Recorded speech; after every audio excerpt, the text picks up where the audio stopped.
And here is my game. Richard Cavan is my name, and here is my game. Here we go. I'm going to show you today a really cute way and a really simple way to create a loose, soft bohemian wave.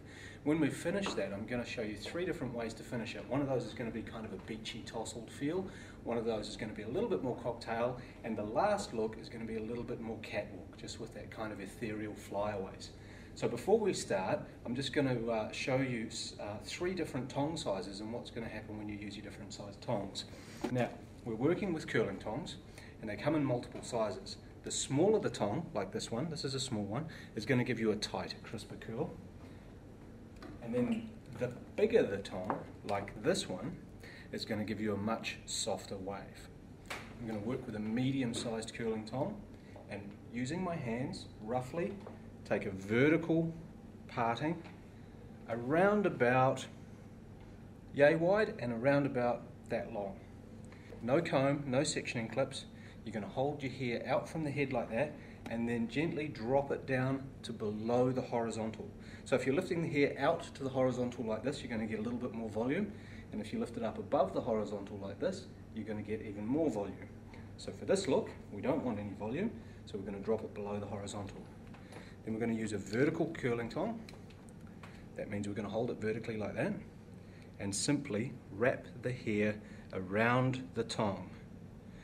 Hold a couple of inches of the end straight, and don't try and tuck it inside the tongue. We're just leaving the tongue closed. Starting the curl from about 3 or 4 inches away from the scalp. Hold it for 5 to 7 seconds. So again, I've just come up, take a vertical parting like that, hold that hair roughly out from the head, and this time what I'm going to do is get Shannon to try yourself. You ready? Okay. Now what you're going to do is with your left hand, take the hair there, perfect, come up and over your head like so. Now wrap that hair around the barrel of the tong. And a little bit more, and just mind your fingers on the tong there. That's about 5 to 7 seconds, and then just drop it out. Perfect. Okay, what I'm going to do now is show you how to get a little bit more hold in this and a little bit more shine. If you want to add some heat protection, create some extra shine, and give you a little bit stronger hold, we're going to work with this Redken Heat Styling Fabricate. It's a heat active texturizer, and you can see the big number 3. Basically what that means is that it's 3 times stronger than water. So a light spray on there, take vertical tong, wrap it around, wrap the hair around the tong, let it set for approximately 7 seconds. Possibly you can see that little bit of steam coming off there. That's just the product being heated and the alcohol in the product evaporating. That's a good sign. It means that you're giving your hair a level of heat protection. And we let that go. And you can see with that one that we've just got a bit of extra shine and a bit of extra strength in there. Now a hot tip is to alternate the direction that you're winding the hair around the tong. Right? So one section you're going to wind clockwise. The next section you're going to wind counterclockwise.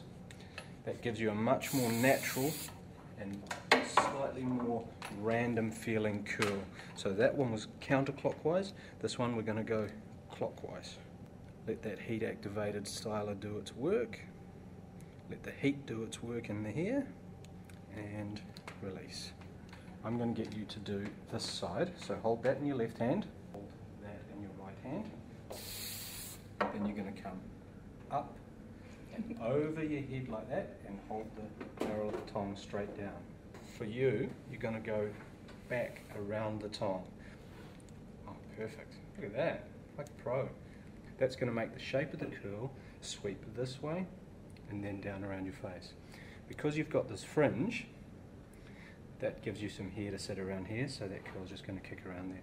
If you've got more of a pear-shaped face, you want the hair to drop in, you want to wind it backwards so that the wave comes around this part of your face.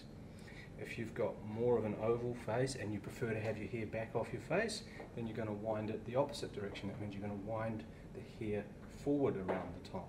Okay, just let that go.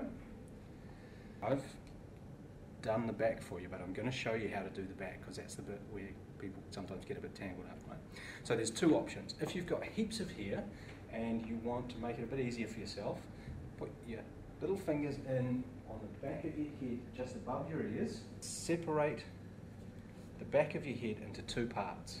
Then you can take that up there and you can clip it, and that gives you much less hair to work with at the back. So do you want to take your left hand, keep the tong in your right hand, take your left hand, index finger up like that, and just run it along your scalp up that way to take a loose section. There you go. Okay, hold that out like so. Now come up and over your head. Perfect. And wrap the hair around the tong. Now this is the first time you've done this, right? First time ever. Okay. How easy is it? That was pretty easy. Yeah. You can get used to it. And just drop that away. So you're going to work all the way through there in probably 3 or 4 sections, and then drop that top hair down and do exactly the same thing through the top. And like that. Now, here's the key. When you're working at the back or at the front, when you're working on the left-hand side of your head, you want to hold the tong in your right hand and bring it up and over. Then if you're going to work on the right-hand side of your head, you hold the tong in your left hand so that the barrel of the tong is pointing straight down. What that does as well is it makes it much harder for you to burn yourself, because this thing's pretty hot, right? It's up to 200 degrees Celsius. So you don't want to be kind of waving it around your face. Because you've got a little fringe there, you can do a couple of things. You can either leave that fringe out straight, and then when you drag that down, it just works in. Or if you want to put a little bit of bend in that, what we're going to do is split that in half and just massage that fringe with the tong to put a little bit of bend and heat into it. Okay, just to use the heat to put a slight little bit of bend. See, it's just got a slight little tiny little bit of bend in there. And the other side, again, I'm just going to use the tong to massage that and put a tiny little bit of bend in it with the heat. Now that's the foundation of the hairdo done, right? So if you want to have a loose, beachy feel, what you're going to do now is take your hands, I'll let you do this, form claws, put the balls of your hands on the scalp and run your hands through your hair like so. Right, give it a good, yep, there you go. Drag them all the way through and just break that curl up. Great. Cool, huh? Yeah. Okay, so that gives you that beachy textured feel. If you want to make that a little bit more evening, you're going to take a little Mason Pearson style brush with a boar bristle and nylon combination, and just brush it all the way through, just to give you a slightly more soft evening feel. And it's nice because it feels like it's natural wave, natural curl just brushed out. That's going to bounce and move naturally like natural hair. Then if you want to add a little catwalk spin to this hair, take the back of your hand and just rub it across the surface of the hair to create that light flyaway movement. So many people want to fight the flyaways. It actually can be a very romantic kind of feel. As simple as that, 5 minutes.